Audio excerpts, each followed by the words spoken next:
Precaución, en este programa se hablará de tendencias, actualidad, innovación, creatividad, con invitados y expertos que te harán correr el riesgo de aprender muchísimo.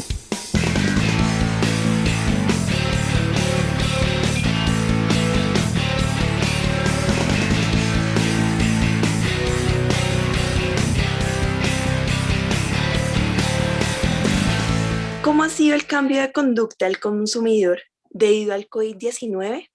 Hola, yo soy Vanessa Gómez, estudiante de Mercadeo, y bienvenidos a Innovation Talks. El día de hoy nos acompaña el profesor del programa de Mercadeo, Guillermo Gutiérrez.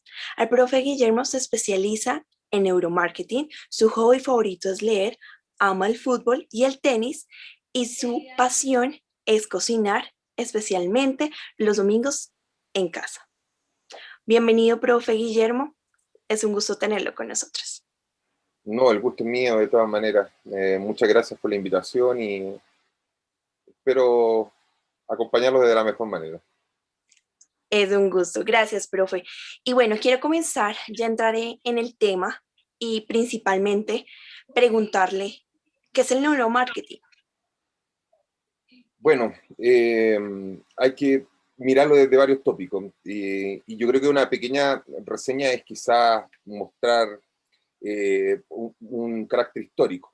Entonces, lo primero, el origen, de hecho yo lo publico así en mi artículo, en uno de mis artículos científicos en el año 2019, que el origen del neuromarketing nace con la economía experimental, pero quizá un poquito antes, porque viene con un premio Nobel que todos conocemos por la película Una mente brillante, etc. John Nash, que fue el que creó la teoría de los juegos, donde empieza a analizar a la persona como tal, desde el punto económico, digamos, y cómo se comporta un ser humano. O sea, ya no se mira como el consumidor como ese global, ya, sino que se empieza a mirar como la persona, cómo podía comportarse una persona en diferentes situaciones. Eso lleva a su seguidor, que es Bernard Smith, en el año 2002 a ganar el premio Nobel por crear la economía experimental. Es así como yo me introduzco también por la economía experimental al neuromarketing, porque sin darme cuenta en una investigación justamente descubro que lo que estoy haciendo es neuromarketing y no economía experimental como estaba pensando. Entonces, y eso fue cuando estaba haciendo mi doctorado. Entonces, si uno piensa en el neuromarketing, tiene que pensar que viene obviamente de la neurociencia, pero tiene este origen en la economía experimental, se apoya en la neurociencia, y de ahí para adelante yo ponía una definición que solamente venía de la neurociencia hace unos 2 años atrás, por eso digo que todo cambia muy rápido.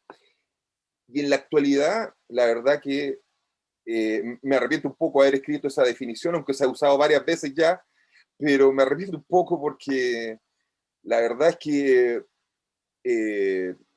ha cambiado mucho, entonces hoy día es muy multidisciplinario, es una disciplina, valga la redundancia, multidisciplinar, ¿ya? Entonces que tiene a la psiquiatría, psicología, la medicina, cualquier digamos, ciencia o disciplina que pueda actuar o verse bajo los temas cognitivos y conductuales. Perfecto, profe. Muchísimas gracias. Qué interesante ver cómo esa evolución del neuromarketing, que realmente no es lo que desde un principio fue y es tan holístico y se complementa desde tantas disciplinas. Es muy importante verlo desde esa manera. Y también me gustaría preguntarte, ¿qué es lo que usted considera que más ha afectado la publicidad y promoción por el COVID-19? Sin lugar a dudas, el miedo. Ya, lo último estudio, y de hecho la última investigación que estoy trabajando, que en este momento está en Frontiers in Psychology, una revista suiza, para aceptación justamente, relata más o menos los temas que son conocidos como los llamamientos al miedo. Parece fea la palabra, pero es correcta. ¿Ya? O, si gusta y suena mejor alusiones al miedo, ¿ya? Que son las que hace la prensa, las que hacen los gobiernos. Y, y una serie de especialistas de diferentes áreas, neurólogos, médicos, antropólogos, gente del marketing, y diferentes especialistas, como te digo, de muchas áreas, han determinado como el factor principal de la afectación, digamos, de la baja al consumo, a los llamamientos al miedo, a las alusiones al miedo. O sea que cada vez que un gobierno ya hace una medida que efectivamente es buena porque es preventiva, pero va totalmente en contra de la persona en lo que es el miedo. El miedo nos deja en inacción, ya no nos permite, nos produce angustia, depresión, estrés. Hay temas aún más graves como depresiones, suicidio, ya. Esto ya se viene analizando desde que partió la epidemia. Y claramente, el factor para mí primordial en este momento es el miedo. O sea, hay otros más, que si gusta los vamos a ir conversando más adelante.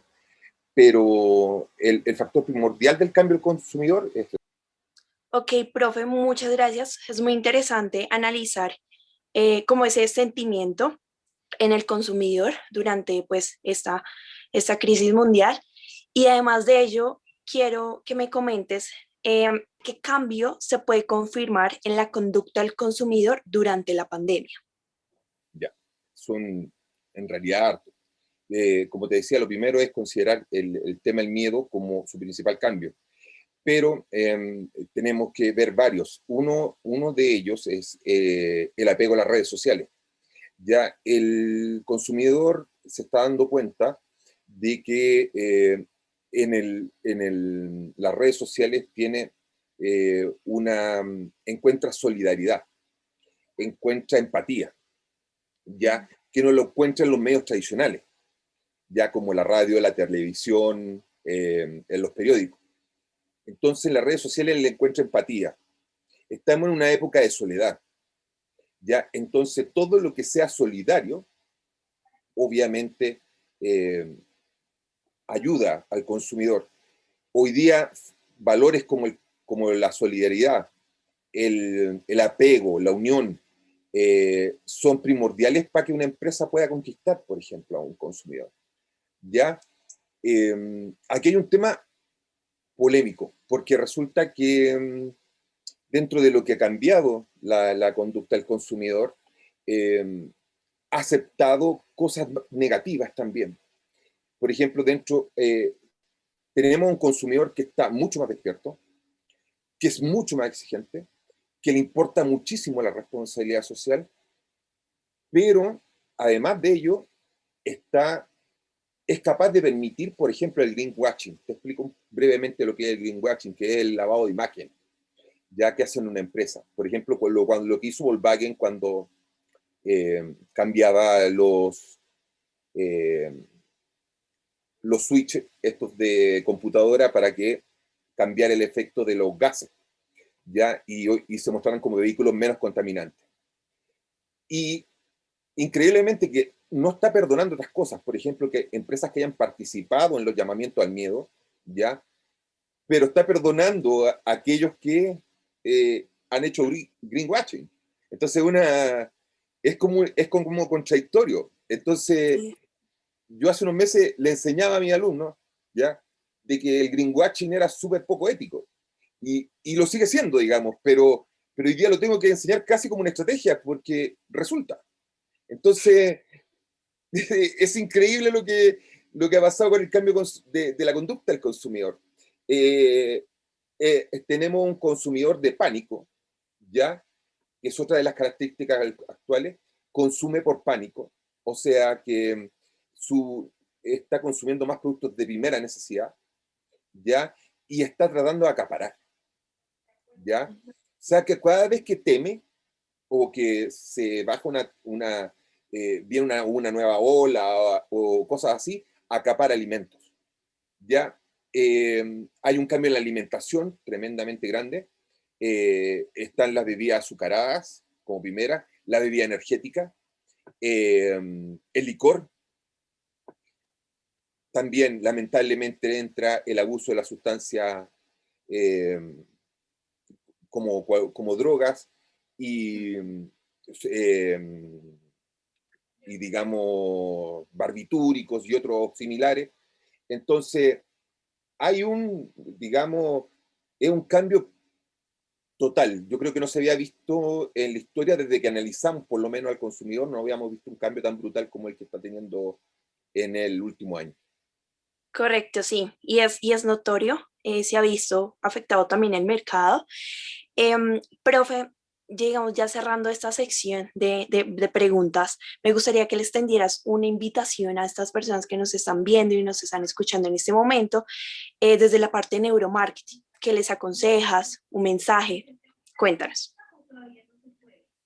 Bueno, principalmente la empresa no participar en la alusión al miedo, si hacer videos, transmisiones en vivo, ha demostrado ayudar mucho durante la pandemia a las empresas.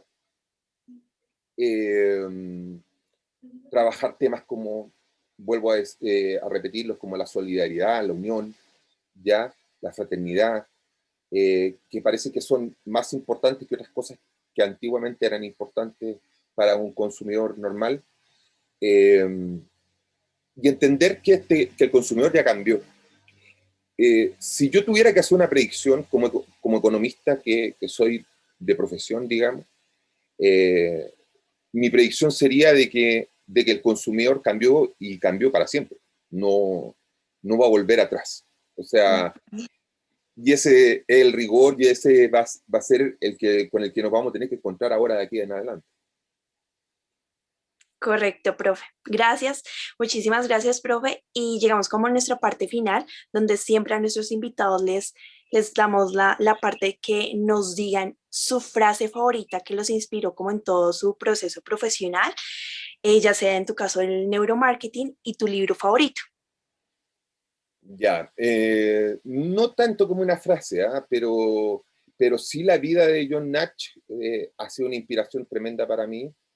Creo que una persona que fue premio Nobel con los problemas psíquicos psiquiátricos, perdón, que tenía él, y que haya sido profesor toda su vida, investigador, científico, y finalmente haya recibido el Nobel, un ejemplo, digamos, para cualquier persona. Eso ha sido como mi gran figura de inspiración. Y mi libro favorito es Noche Blanca de Dostoyevsky. Difícil, un libro difícil de leer. Interesante, interesante, profe. Siempre yo digo que lápiz y papel e ir anotando todos los libros que nos van comentando siempre nuestros invitados porque son muy interesantes y pueden llegar a gustar, a tener conocimiento y de ser de gran valor e importancia. Bueno, profe, hasta aquí nuestra cápsula del día de hoy. Muchísimas gracias a todas las personas que nos vieron y nos escucharon en el día de hoy, en especial al profe Guillermo por su compañía. Recuerden no perderse de nuevos programas con excelentes temáticas cada semana. Hasta en una nueva cápsula. Adiós.